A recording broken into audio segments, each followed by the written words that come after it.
नमस्कार दोस्तों, आज का ये वीडियो उन स्टूडेंट्स के लिए है जो ये सोचते हैं कि क्या वो अपना करियर स्टॉक मार्केट में बना सकते हैं। ये उन स्टूडेंट्स के लिए हैं जो या तो 12th पास करके निकले हैं या वो कॉलेज में चले गए हैं और फिर सोचते हैं कि मैं नौकरी करूं या अपना कोई व्यवसाय करूं। दोस्तों, स्टॉक मार्केट एक ऐसी चीज़ है जहां पे आप एक ट्रेडर तो बन ही सकते हैं, साथ में इसको एक व्यवसाय की तरह, एक जॉब अपॉर्चुनिटी की तरह, एक बिजनेस अपॉर्चुनिटी की तरह भी ले सकते हैं। अगर आप ब्रोकर सब ब्रोकर बनना चाहें तो वो बन सकते हैं, अपनी ब्रांचेस खोल सकते हैं, लोगों को अपने पास रिक्रूट कर सकते हैं, तो आप एक एंटरप्रेन्योर की तरह भी शुरुआत कर सकते हैं। और स्टॉक मार्केट वर्ल्ड की एक ऐसी चीज़ है जिसके ऊपर पूरी इकोनॉमी घूमती है। दोस्तों, जो लोग ये सोचते हैं कि शेयर बाजार इकोनॉमी का आईना नहीं है, मैं उन सभी स्टूडेंट्स को बताना चाहूँगा, जी हाँ, स्टॉक मार्केट इकोनॉमी का आईना है। कैसे, मैं आपको बताना चाहूँगा। देखिए, जब कोई कंपनी बहुत सस्ते दाम पे मिल रही होती है, इन्फ्लेशन गिरी होती है, तो उसका भाव बढ़ने लगता है, उसमें बायर्स आ जाते हैं, बाजार तेज होने लगता है, तो हमें लगता है कि इकोनॉमी ने ग्रोथ स्टार्ट की। क्यों ऐसा लगता है हमें? जितनी भी कंपनी स्टॉक मार्केट में लिस्टेड होती है वो है कौन? ये सारी वो कंपनी है देश की जो बहुत सारे बिजनेसेस करती हैं।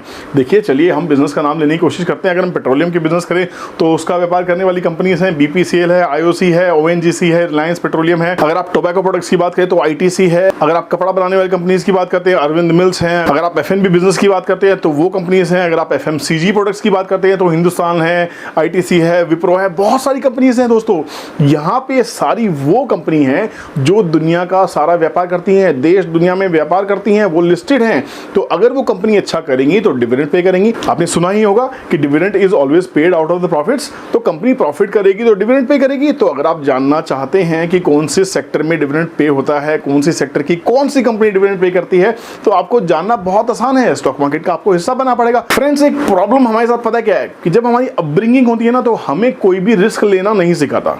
ये बहुत बड़ी कमी है हमारी हिंदुस्तानी एजुकेशन के अंदर। मैं इंडियन एजुकेशन को क्रिटिसाइज नहीं कर रहा हूं, बट मैं कमी जताने की कोशिश कर रहा हूं कि कोई भी पेरेंट अपने स्टूडेंट को ये बताने की कोशिश नहीं करता कि स्टॉक मार्केट भी एक अपॉर्चुनिटी है। ये वो बिजनेस हो सकता है जो किसी ने नहीं सोचा। आप सोच के देखिए, वॉरेन बफे क्यों है? वो स्टूडेंट होते, अगर स्टूडेंट की एज में उन्होंने स्टॉक मार्केट स्टार्ट किया होता तो उनको कोई छू नहीं सकता था। आज वॉरेन बफे ने एक एज में आके स्टॉक मार्केट की शुरुआत की, राकेश झुंझुनवाला ने एक एज में आके शुरुआत की। दोस्तों, पर ऐसे लोग भी होंगे दुनिया में जो दुनिया के सामने नहीं है, but they are excellent traders, they are excellent investors, they must have made huge amount of money from the stock markets. उन लोगों ने क्या किया होगा? उन्होंने अपनी लर्निंग के ऊपर ध्यान दिया होगा। 90% लोग किस पे ध्यान देते हैं? अर्निंग पे। मैं शर्त लगा सकता हूं आपके साथ में कि आप बताइए कि आपके आसपास के जितने भी स्टूडेंट्स हैं, जितने भी, वो क्या सोचते हैं?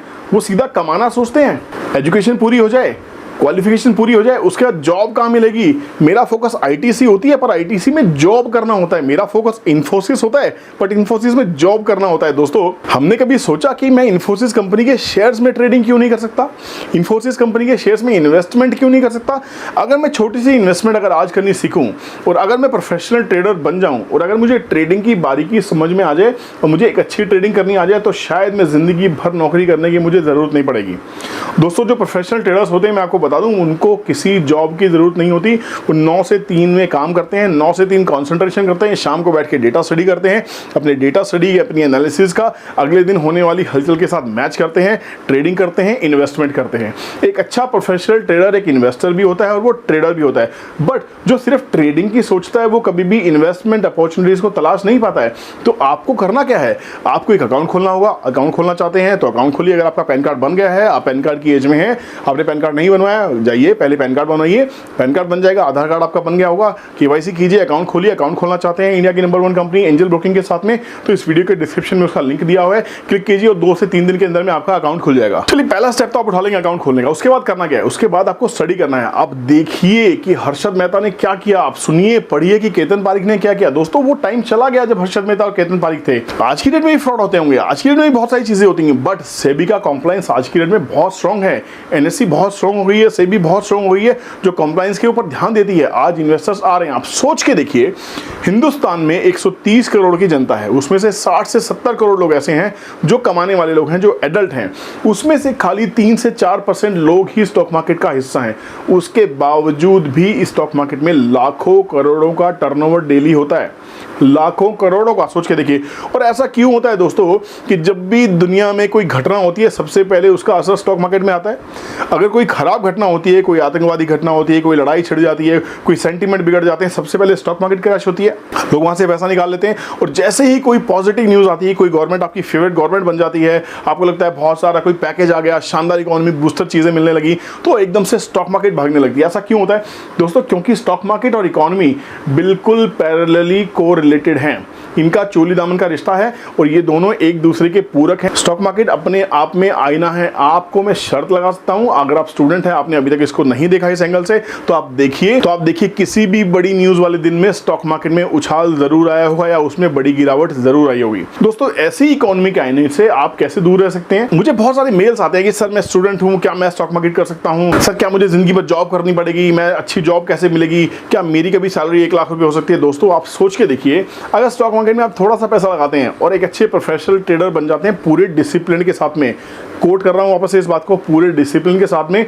एक अच्छे प्रोफेशनल ट्रेडर बन जाते हैं मेहनत करने के बाद में, लर्निंग करने के बाद में, तो आप रोज के 1000, 2000, 5000 रुपए जितना आप चाहें, जितना इन्वेस्टमेंट कर रहे हैं उतना इस मार्केट से निकाल सकते हैं। लॉसेस भी होते हैं फॉर श्योर, जिसके लिए स्टॉप लॉस बनाया गया है। You have to stop your losses. Stop loss क्या होता है? स्टॉप लॉस एक ऐसी टेक्निक है, एक तरीका है या एक डिसिप्लिन है जहां पे जब आपको लगता है कि आपका ट्रेड गलत हो गया, आपकी एंट्री गलत होगी, आपको रुकना चाहिए, लॉस बुक करके बाहर आना चाहिए। दोस्तों, लॉसेस जिंदगी में भी होते हैं, खराब डिसीजंस जिंदगी में भी होते हैं, आपकी जॉब खराब भी हो सकती है। जिस जॉब में आपने बहुत सारी उम्मीद लगा रखी थी, हो सकता है आपका बॉस खराब निकले, आपकी कंपनी खराब निकले। आपको दूर से वो कंपनी बहुत अच्छी लग रही थी पर अंदर जाके कंपनी की हकीकत कुछ और हो और आप उसमें कभी भी जॉब करना ना चाहें। ऐसे ही कभी कभी आपके बैड डिसीजंस एक बेकार शेयर खरीद के भी हो सकते हैं। इसीलिए कह रहा हूं आपको, आप एक स्टूडेंट हैं, आपके अंदर एनर्जी बहुत है, अगर आप इस एनर्जी को चैनलाइज करते हैं, आज से ही पढ़ने पे ध्यान लगाते हैं, आज से ही स्टॉक मार्केट की बारीकी को सीखते हैं, आज से ही टेक्निकल इंडिकेटर्स को समझना स्टार्ट करते हैं, देखिए, जाइए, पढ़ना शुरू कीजिए। इस एज में अगर आप 18, 19, 20 की एज में स्टॉक मार्केट में अगर कामयाब हो गए तो दोस्तों जिंदगी भर किसी की नौकरी करनी नहीं पड़ेगी। और नौकरी करनी क्यों है? नौकरी का मतलब है नौकरी। मैं हमेशा कहता हूं देयर इज नो कर इन दिस नौकरी। So if you want to be a नौकर तो नौकरी मिलेगी। अगर if you want to be entrepreneur तो अपने पैसे को इन्वेस्ट करना सीखिए। Stock market is another name of investment. एक बात बताइए, जितने भी होलसेलर होते हैं दे इन्वेस्ट, होलसेलर्स इन्वेस्ट करते हैं, पूरा माल प्रोक्योर करते हैं, देन दे स्टार्ट ट्रेडिंग। तो जो इन्वेस्टर है वो ट्रेडर ऑटोमेटिकली हो ही जाएगा, उसको होना ही चाहिए। अगर एक होलसेलर के पास में होलसेल के क्लाइंट्स हैं, होलसेलर अपने वेंडर्स को माल बेच देगा, फिर दोबारा से माल प्रोक्योर करेगा, फिर वेंडर्स को माल बेचेगा। बट अगर उसके सामने महंगे दाम में खरीदने वाला रिटेलर आएगा, क्या वो नहीं देगा? दोस्तों, जितने भी होलसेल मार्केट्स हैं, अगर आप दिल्ली में हैं तो दिल्ली के सदर बाजार में चले जाइए, हर जगह में होलसेल मार्केट्स होती हैं, तो साथ में उनके रिटेल काउंटर्स भी होते हैं। वो रिटेलर्स को मना नहीं करते, वो ट्रेडिंग भी करते हैं। तो इन्वेस्टमेंट और ट्रेडिंग दोनों चीजें आपको आनी चाहिए। आप बिल्कुल सही समय पे हैं, आपकी एज परफेक्ट है। आने वाला टाइम कैसा भी हो सकता है, डिजिटल हो सकता है आपको नौकरी मिले ही ना। तो इतने बड़े देश में जॉब्स का अकाल तो पड़ने ही वाला है। कोविड-19 ने पूरे देश को हिला दिया है और आने वाले समय में पूरी पॉसिबिलिटी है कि जॉब्स का क्रंच हो, जॉब्स की दिक्कत आए, जॉब्स मिलने में मुश्किल हो। और एक पुरानी कहावत है कि हर किसी को मुकम्मल जहां नहीं मिलता, किसी को जमीन, किसी को आसमान नहीं मिलता। दोस्तों, अगर वो जमीन और आसमान आपके मुताबिक नहीं मिला तो आप क्या करेंगे? तो उस समय अगर जॉब छोड़ने की कोशिश करेंगे तो हो सकता है ना छोड़ पाए। उस समय हो सकता है फैमिली आपके सर पे हो, आपके 2 बच्चे हो गए हों, आपकी रिस्पॉन्सिबिलिटीज इतनी बढ़ गई हो कि आप कभी जॉब छोड़ने की ना कोशिश कर पाए, या आप ऐसे परिवार से हो जहां आपको कोई सपोर्ट भी ना करे आपके डिसीजन मेकिंग में, या आप ऐसे परिवार से हो या आप ऐसी सराउंडिंग से हो जहां आपको कोई गाइड भी ना कर पाए। तो आज से अपने गाइड खुद बनिए। स्टॉक मार्केट एक बेहद शानदार अपॉर्चुनिटी है, इसको सीखने में समय लगाइए, इसको सीखिए। अपना अकाउंट खोलना सबसे नंबर 1 है। Demat trading account initial step है। डीमेट और ट्रेडिंग अकाउंट खोलिए। छोटी मोटी पॉकेट मनी तो आपको मिलती ही होगी, 5000, 10,000, 2,000, कितने भी रुपए से आप स्टार्ट कर सकते हैं। किसने कहा कि आपको 5 लाख रुपए चाहिए? आप 1000, 2000 रुपए भी डाल सकते हैं, उससे भी इस ट्रेडिंग को सीख सकते हैं। दोस्तों, एक शेयर में काम कीजिए ना, 5 शेयर में काम कीजिए, 10 शेयर में काम कीजिए, जितनी आपकी पॉकेट मनी है उसके हिसाब से आप काम करने की कोशिश कीजिए। पर उससे पहले इसको सीखना पड़ेगा, समझना पड़ेगा, अच्छे से इसमें डूबना पड़ेगा। और हाँ दोस्तों, कोई भी बिजनेस अगर आप 6 महीने साल भर सीख के कर लेते हैं तो आप शायद बिजनेस में आपके लॉस के चांसेस कम हो जाते हैं। ऐसे ही अगर स्टॉक मार्केट में अगर आपने 4-6 महीने साल भर अगर लगा दिया तो मैं आपको प्रॉमिस कर सकता हूँ आपको कोई हरा नहीं सकता। और स्टॉक मार्केट इतना ब्यूटीफुल गेम है, इसमें आप डेली पैसा बना सकते हैं, जी हाँ मंथली बेसिस पे पैसा बना सकते हैं, आप ईयरली बेसिस पे बैंक से ज़्यादा रिटर्न निकाल सकते हैं, किसी भी फाइनेंशियल प्रोडक्ट से ज़्यादा रिटर्न स्टॉक मार्केट देता है।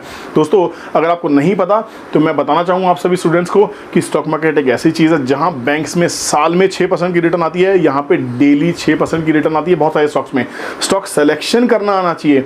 आपने अकाउंट खोला, स्टडी कीजिए, स्टॉक सिलेक्शन कीजिए, टेक्निकल एनालिसिस सीखिए, डेटा एनालिसिस सीखिए, कौन कौन सी न्यूज़ हैं इस पे इंपैक्ट डालती हैं। अगर आप ये समझने में कामयाब हो गए तो आप स्टॉक मार्केट को अच्छे से एंजॉय कर पाएंगे। और पूरी रिस्पॉन्सिबिलिटी के साथ मैं इस स्टेटमेंट को कहना चाहूँगा कि yes, stock market is absolutely made for students as well. It is always better to start early, बजाय कि बाद में 40 साल की उम्र में सोचेंगे कि अब मैंने 2 पैसे कमा लिए हैं, अब मैं स्टॉक मार्केट में इन्वेस्टमेंट करूँ। ऐसा नहीं है, पहले सीख लीजिए तो जैसे ही पहली कमाई स्टार्ट होगी आप डे 1 से इन्वेस्टर या डे 1 से ट्रेडर होंगे। दोस्तों उम्मीद करता हूँ कि जितने सवाल आपने मुझे दिए थे उनका आंसर मैं कर पाया हूँ और शायद ये समझा पाने में आपको कामयाब हुआ हूँ कि हाँ स्टॉक मार्केट स्टूडेंट्स के लिए भी बनी है। So start it as soon as possible, this is the right time. जय हिंद।